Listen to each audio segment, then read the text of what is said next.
মুখ্যমন্ত্রীর নির্দেশ মেনে ভুয়ো ভোটারের খোঁজে দলীয় কর্মীদের নিয়ে পথে নামলেন টিটাগড় পৌরসভার প্রাক্তন পৌরপ্রধান প্রশান্ত চৌধুরী।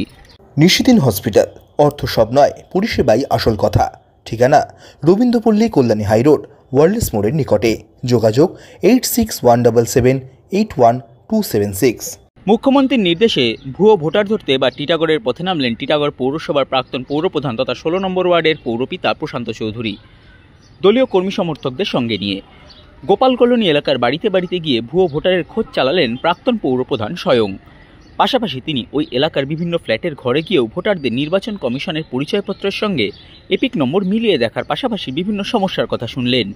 প্রাক্তন পৌরপ্রধান প্রশান্ত চৌধুরীর দাবি, মুখ্যমন্ত্রীর নির্দেশ মেনে তার এলাকার বাসিন্দাদের পরিচয়পত্রের এপিক নম্বরের সঙ্গে অন্য কোনো নাম যুক্ত আছে কিনা সেটা খতিয়ে দেখতে বাড়ি বাড়ি গিয়ে দেখা হলো। যতদিন না পর্যন্ত ওয়ার্ডের প্রতিটি বাড়িতে যাওয়া হচ্ছে ততদিন পর্যন্ত এই কর্মসূচি চলবে। ওয়ার্ডে ওয়ার্ডে ঘোরা হচ্ছে এই কারণে যে আমাদের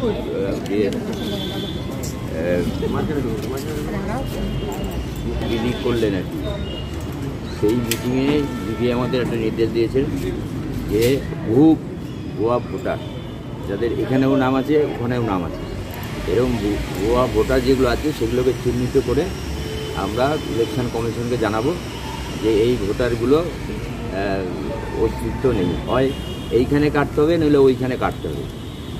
এরকম অনেক ভোটার, কারণ আমার কাছেও ওই ক্যারেক্টার সার্টিফিকেট দিতে এসছে, আমি 4 জনকে পেয়েছি এরকম, যার মধ্যে একজন অন্ধ্রপ্রদেশে থাকে, ও দেখছে অন্ধ্রপ্রদেশ দেখাচ্ছে, তারপরে আর যে 3টে ছিল তার মধ্যে 2টো বিহারের আর একটা ইউপি।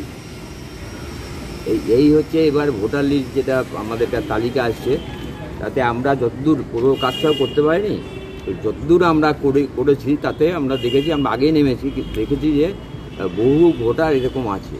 কাজে এইগুলোকে যদি ঠিক না করা যায় তাহলে নির্বাচন করা মানে খুব কঠিন কাজ হবে। কি আশঙ্কা করছেন, কেন এটা মনে হচ্ছে, কেন আশঙ্কা করছি? আমরা দিল্লি দেখেছি যে দিল্লিতে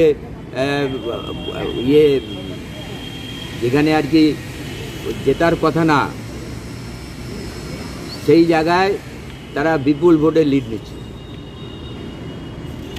অথচ সারা ভারতবর্ষ দেখতে গেলে দেখা যাবে যে ওই সব জায়গায় বিজেপির নিজস্ব ভোট নেই। তাহলে ভোটগুলো বিজেপির কোথা থেকে আসছে? এই কর্মসূচি কি চলবে? এটা বাংলা, এটা তো বাংলা, এটা তো মানে অন্য প্রদেশের থেকে বাংলার মানুষ অনেক বেশি রাজনৈতিক সচেতন। বিশেষ করে বাংলায় যারা মানে যে কোনো ভাষার লোকই হোক না কেন, তারাও কিন্তু অনেক বেশি পলিটিক্যাল, তারা পলিটিক্যাল দিকটা দেখে, তারা অন্য ওই ধর্মীয় বা অন্য আলাদা যে ব্যাপারগুলো সেগুলো কিন্তু আমাদের এই এলাকার মধ্যে নেই। তার কারণ এখানে যা যা অনুষ্ঠান হয়, আমরা প্রত্যেকের অনুষ্ঠানে প্রত্যেক ধর্মের প্রত্যেক ভাষার লোক এখানে আলাদা আলাদা অনুষ্ঠান আছে, আমরা যাই, আমরা মেলামেশা করি, তাতে আমরা দেখেছি এই প্রাদেশিকতা বা ভাষা এটা বা ধর্ম এটা আমাদের টিটাগড়ের ক্ষেত্রে প্রযোজ্য না। তবুও আমরা যদি দেখি এইভাবে যদি এরকম ভোটার করে তাহলে তো একটা নির্বাচন করা সত্যিই মুশকিল হয়ে যাবে। সেজন্যই আমরা আগের থেকে নেমেছি, হাতে বেশি সময় নেই, আমরা এর মধ্যেই পুরোটা আমাদের যেটা দায়িত্ব আছে, আমরা দায়িত্ব পুরোপুরিভাবে আমাদের কর্মীরাও নেমে গেছে, আমরা সবাই মিলে নেমেই ভোটার লিস্টের যে ত্রুটিগুলো আছে সেগুলোকে শোধরানোর আমরা চেষ্টা করব। তারপরে দল কাছে আমরা পাঠাবো, তারপরে উপর থেকে দল নির্বাচন কমিশনের সঙ্গে কথা বলে যদি কিছু করার থাকে সেটা তারা করবেন। আমাদের কর্তব্য যেটা সেটা আমরা এখন করছি। আপনি নিজের ওয়ার্ডে সবার বাড়িতে যাচ্ছেন, কেমন সহযোগিতা পাচ্ছেন? হ্যাঁ, তো দেখলেন তো উপরে একটা বাড়ি 2টো বাড়ি করতে এতটা সময় লেগে গেল, কারণ এদের সঙ্গে এমনই সম্পর্ক আমার যে কারো বাড়িতে গেলে তার বাড়িতে না ঢুকলে মানে এখান থেকে বেরোতে পারি। না, এই সন্ধ্যারানী যেমন নাচ আছে, নাম আছে কিন্তু এটা টুকু সব আছে, এই যে আপনার সব আছে, এই সন্ধ্যারানী দিয়ে আপনার সব আছে, এই পর আছে।